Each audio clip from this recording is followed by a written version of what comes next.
Bonjour et bienvenue sur cette chaîne Réussir demain au lycée. Je suis Nathalie Mougel et je suis coach scolaire. J'aide les lycéens à obtenir les résultats qu'ils méritent et l'orientation qu'ils souhaitent et je soutiens leurs parents qui les accompagnent sur ce chemin. Aujourd'hui, on parle de Parcoursup parce que c'est un petit peu la saison. Et si vraiment tu as du mal à gérer ton dossier Parcoursup, si tu as du mal à trouver tes formations, à remplir tes rubriques, tu peux cliquer sur le lien dans ma description, je te propose de t'accompagner, tu ne seras plus seul. Bien réussir Parcoursup, c'est un des 2 objectifs fondamentaux de tout lycéen et bien plus spécialement encore de tout lycéen de terminale. Il y a le bac et il y a Parcoursup. Pourtant, c'est compliqué. Pourquoi? Parce que Parcoursup est une plateforme complexe et que bien souvent, quand tu arrives au moment de créer ton dossier, ce qui est le cas là cette semaine puisque la plateforme a ouvert le 17 janvier et que au moment où j'enregistre, on est le 19, tu ne sais même pas quoi demander.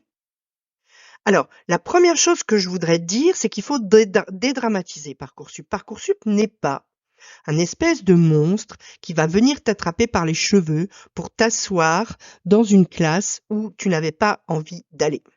Ça n'est pas du tout ça. C'est pas Parcoursup qui choisit où tu vas aller l'an prochain.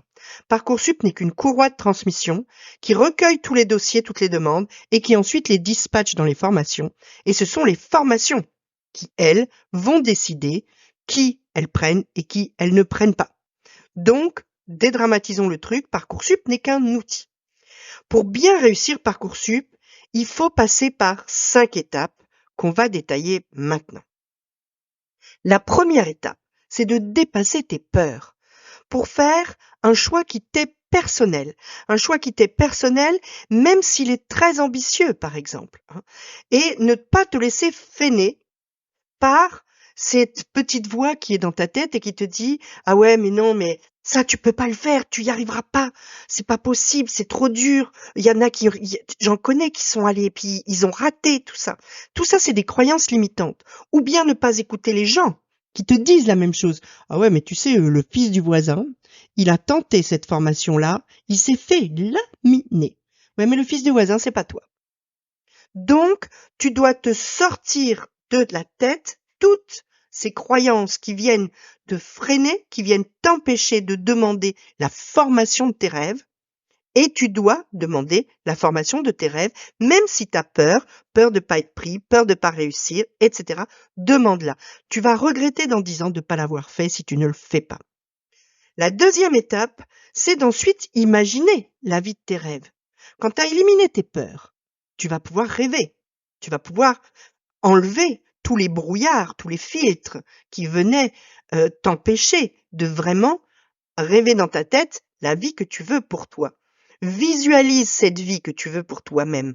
Imagine-toi dans 3 ans, dans 5 ans, dans 10 ans. Où est-ce que tu voudrais être? Qui est-ce que tu voudrais être?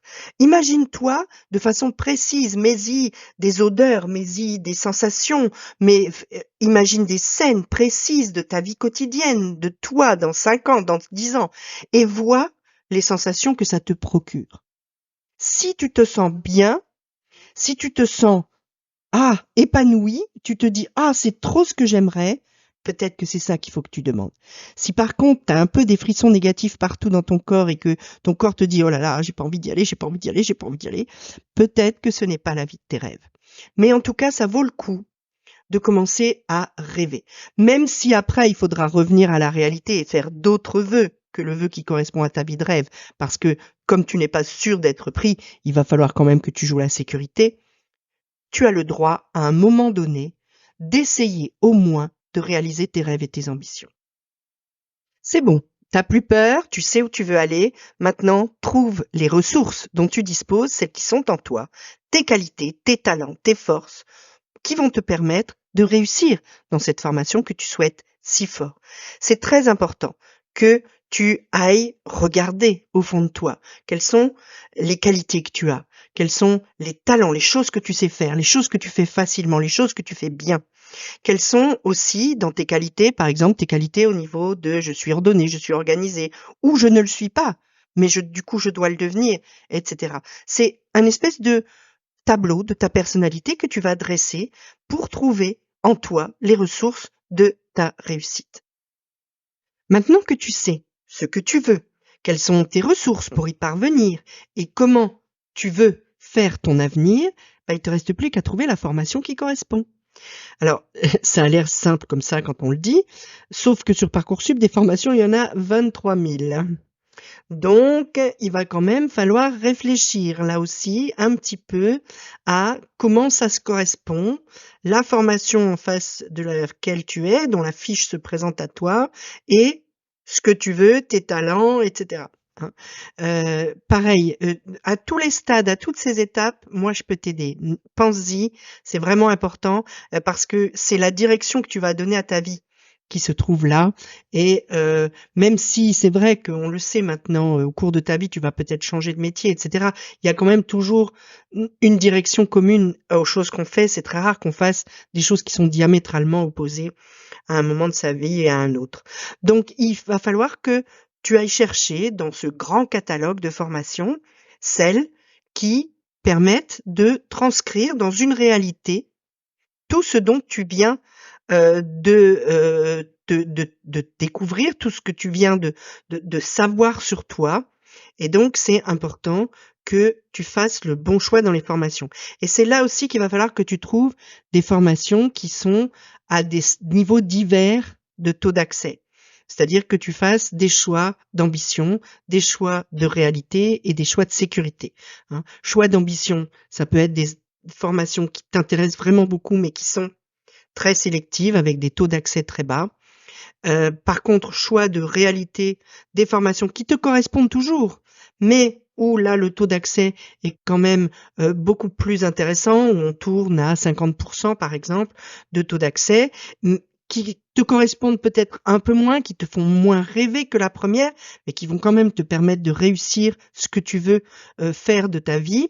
Et puis enfin, des choix de sécurité, des vœux de sécurité, c'est-à-dire des formations non sélectives qui vont malgré tout pouvoir s'intégrer dans ton projet, évidemment moins bien que la formation de tes rêves, mais qui vont t'assurer la possibilité d'avoir quelque chose l'an prochain au cas où tu ne serais pas pris dans les deux autres types de vœux. Et donc là, tu vas prendre des vœux avec un taux d'accès qui va tourner à 90 ou 100% pour assurer le truc. Ça nous amène à la dernière étape. Il va falloir que tu réussisses ton dossier Parcoursup et ton inscription Parcoursup. Et le dossier Parcoursup, c'est là qu'est la vraie complexité aussi de Parcoursup, c'est qu'il faut remplir plein de rubriques, il faut remplir les rubriques activités, centres d'intérêt, ma préférence, faire des lettres de motivation, etc. Il faut à chaque fois les faire bien et pas les faire par ta petite sœur ou par ChatGPT, parce que il faut que ces lettres te permettent de convaincre les formations que c'est toi l'étudiant qu'il leur faut, que c'est toi qu'elles doivent prendre, que c'est toi le meilleur, que avec ta personnalité, avec tes talents, avec ce que tu es prêt à leur apporter, avec ce que tu rêves de ta vie, etc., tu es la personne qu'ils recherchent. Et c'est ça qui est difficile aussi, c'est d'arriver à faire ce dossier optimisé qui te donne le maximum de chances. Et c'est là que vraiment moi j'ai un rôle à jouer, parce que des dossiers Parcoursup, j'en ai monté des dizaines et peut-être même plus de 100 directement. Et donc du coup, c'est très important de bien monter ton dossier, de bien gérer ton inscription, de bien gérer les échéances, et puis après, de bien gérer les réponses des formations, notamment de savoir qu'est-ce que tu gardes en attente, qu'est-ce que tu acceptes, qu'est-ce que tu n'acceptes pas, etc. Voilà. Si tu as des questions, tu me les poses en commentaire. Il n'y a pas de souci, je te réponds. Si tu veux me suivre un peu plus, tu peux cliquer les liens en description pour t'abonner à mes mails, me suivre sur Instagram. Et puis en description, tu vas trouver aussi un lien pour pouvoir te faire accompagner et pour pouvoir réussir en toute sérénité un dossier Parcoursup qui soit le tien absolument, celui que tu veux, de la vie que tu veux te construire et qui soit en mesure de convaincre les formations que tu es bien la personne qu'elles cherchent. En attendant, petit pouce bleu, petit abonnement, petite cloche. À très vite.